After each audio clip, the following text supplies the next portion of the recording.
Hi guys, it's me again, Kathier Ilocana Ilongga Bisaya gal. Welcome back to my channel, and for today's video, let's do a makeup vlog. So, 2 months ago, I purchased 3 color palettes or eyeshadow palettes from Amazon. Yung hindi masyadong known na brand kasi gusto ko lang i-try at saka ipakita sa inyo. So, I did 2 of those palettes. I did for the Beauty Vlog 9 and Beauty Vlog 10, I believe. And so today, let's open the third palette and then let's see if it's worth the price. So stay tuned.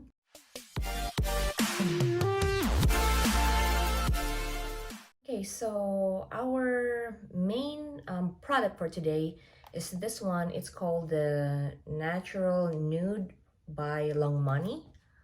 That one.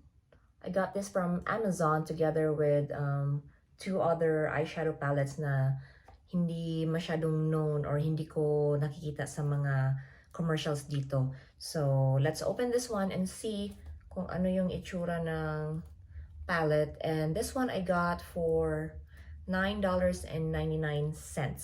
So, tingnan natin kung sa presyo na yon okay naman yung palette niya. Oh, ang itsura niya.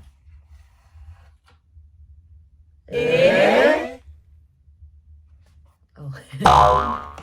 So, dito pa lang, I don't know what this one is. Okay, so, ito yung itsura niya. Yan. Nag-ano siya, nag-glare siya dun sa ring light ko. But that's the color. That one looks weird to me. So, buksan natin para hindi mag-reflect yung ring light. So, marami siyang glittery palettes, pero meron din siyang matte, so that's good. But, nahihiwagaan ako dito. Nahihiwagaan ako dito, guys, kung ano yan. At saka bakit ganyan. So, ano yung itsura niya. Yung sekreto po, para mas dumikit at mas ma-enhance yung kulay ng eyeshadow is you have to use an eyeshadow primer. Doon po yung talagang didikit yung kulay ng eyeshadow at saka mas bold yung kulay. Hydrating primer, ito yung base natin bago natin ilagay yung foundation.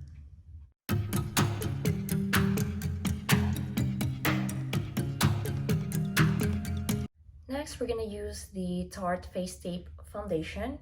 So, I do have a lot of foundations that I bought kasi gusto kong i-test yung mga different kinds of foundation, yung water-based or oil-based, kung ano yung talagang hiyang sa kutis ko at hindi ako magmumukhang cake throughout the day. So, ang nahiyang sa akin so far is itong water-based. Kasi para lang siya talagang tubig at saka it's very smooth and thin at least sa mukha ko, sa kutis ko. So mas hiyang ako dito kaysa dun sa oil based. It starts to get really thick throughout the day, and then syempre may mga creases ako pag ganun ako, nagsasmile ako. Nakikita mo talaga yung mga linya-linya niya na bumubuo-buo. So this one really works for me. So I've been using the Tarte Face Tape Foundation. So let's use it now.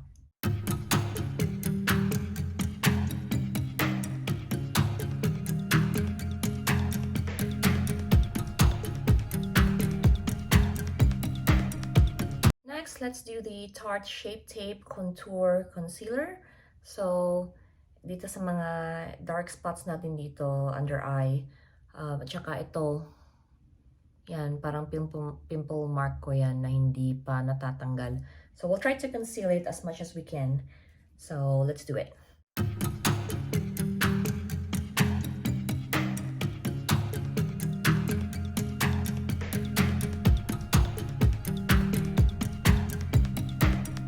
Next, let's do the baking na tinatawag. So, it's really just loose powder or setting powder or any type of powder na pwede ninyong ilagay sa mukha ninyo, lalong-lalo na sa mga parts na nagkakaroon kayo ng mga creases at saka yung mga lines dito, yung dito nyo banda, yan, pag nagsasmile kayo, yung mga linya-linya dyan or gumaganong kayo, ilalagay nyo yan dyan while your foundation is still kind of moist and wet. Kasi yung powder, ina-absorb niya yung moisture nung foundation ninyo at saka yung concealer ninyo. So by the time na mag-dry siya, naka-set na siya. Kaya yun yung parang, that's what they call the baking process of the makeup. So let's do it.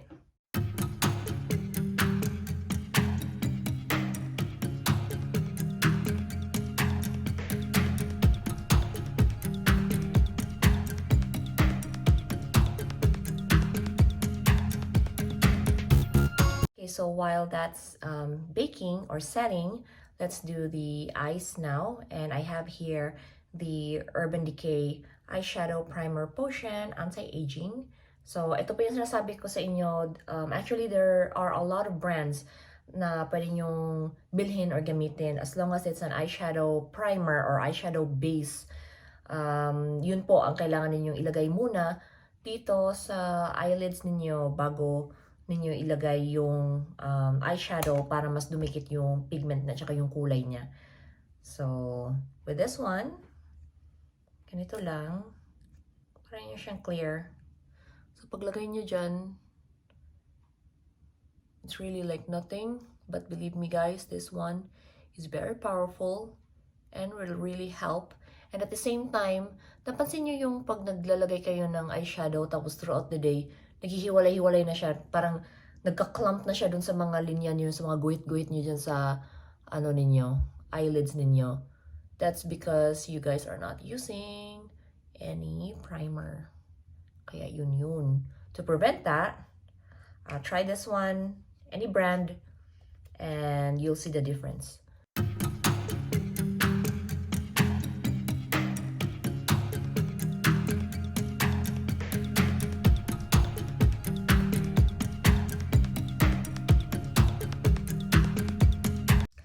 Next, let's go a little bit darker. Let's go with the Hypnotic.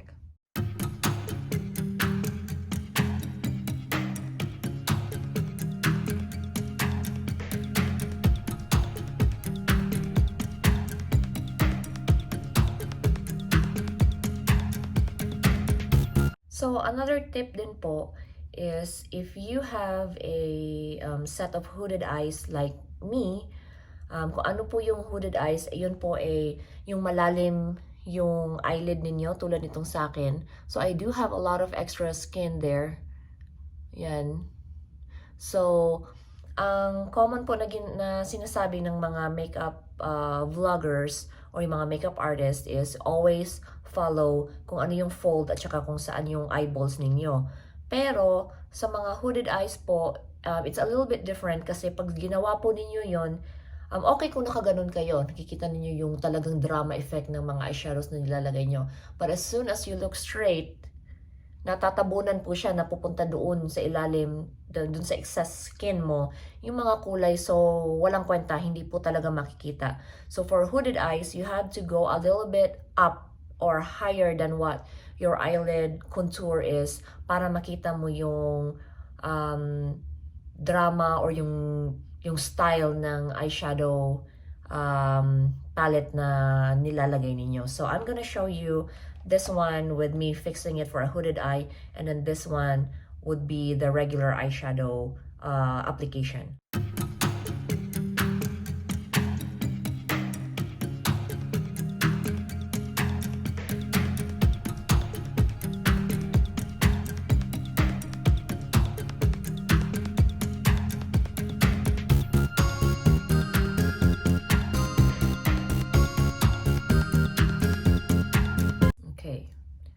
So, kung nakaganon kayo, nakikita ninyo yung detail ng half moon crease ninyo.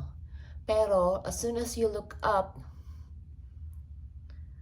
hindi nyo na nakikita yung dark shade nito. Kasi sinunod ko yung eyeball na form at saka yung fold ng eyelid. Compare dito, na tinaasan ko ng konti. See that one? See the fold? Tinaasan ko ng konti, kaya kahit na nakaganon ako, nakikita ninyo yung talagang detalye ng eyeshadow na nilagay ko. And now let's do the inner part of the eye. I want to do glitters. That's how I always use it. The lightest and the most glittery palette that they have. So the one that I find really appealing is the Flower Power. Ito.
Okay, so I just did the false eyelashes, and this is my final look for tonight. You guys love it. You guys want to wear it because I do love it.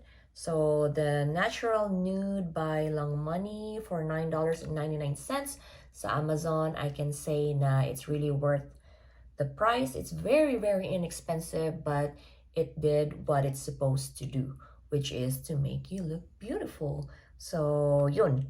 And I like this palette not only because yung mga colors niya is really nice and really fine, yung pigments niya, at the same time, this is the set of colors that I love the most. As you know, mahilig ako sa pula. Favorite color ko ang pula. Lalong-lalo na yung mga ganitong kulay.